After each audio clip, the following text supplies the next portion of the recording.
او کنه.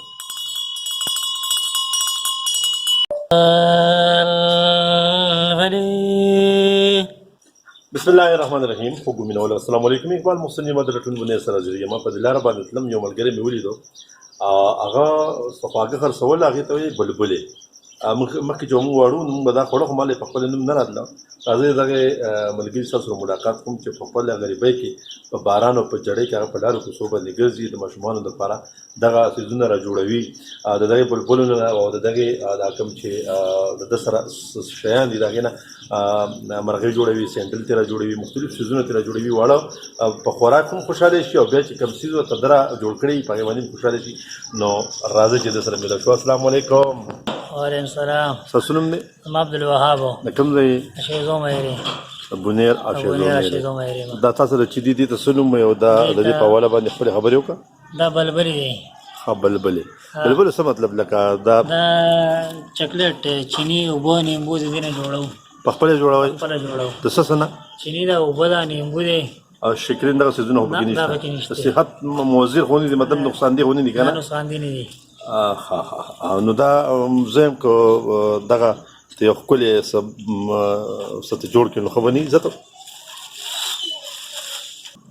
بلبلې مرغۍ طوطیان چنچڼې خاورڼۍ دې جوړېږي.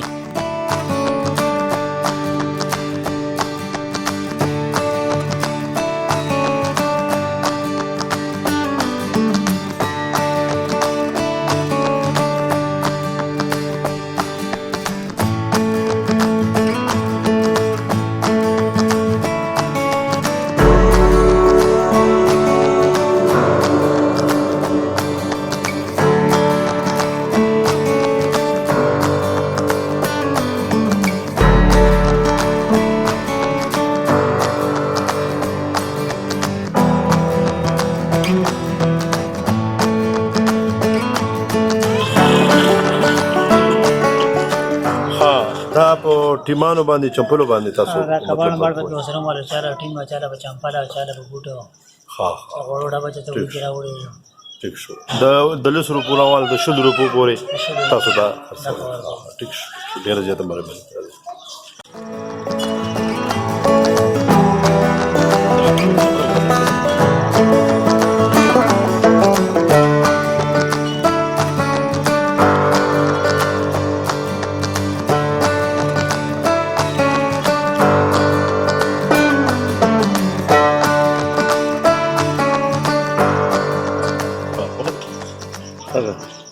او سینډل زبردست دا والا ډېر ښه ډېر ښکلی.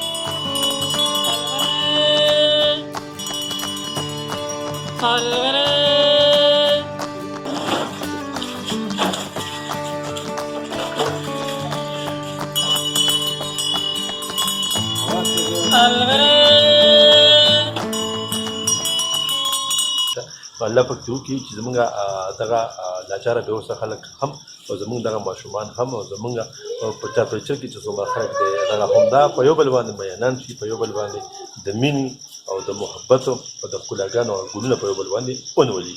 ډېره زیاته مننه او تاسو هم ډېره زیاته مهرباني. الله په امان.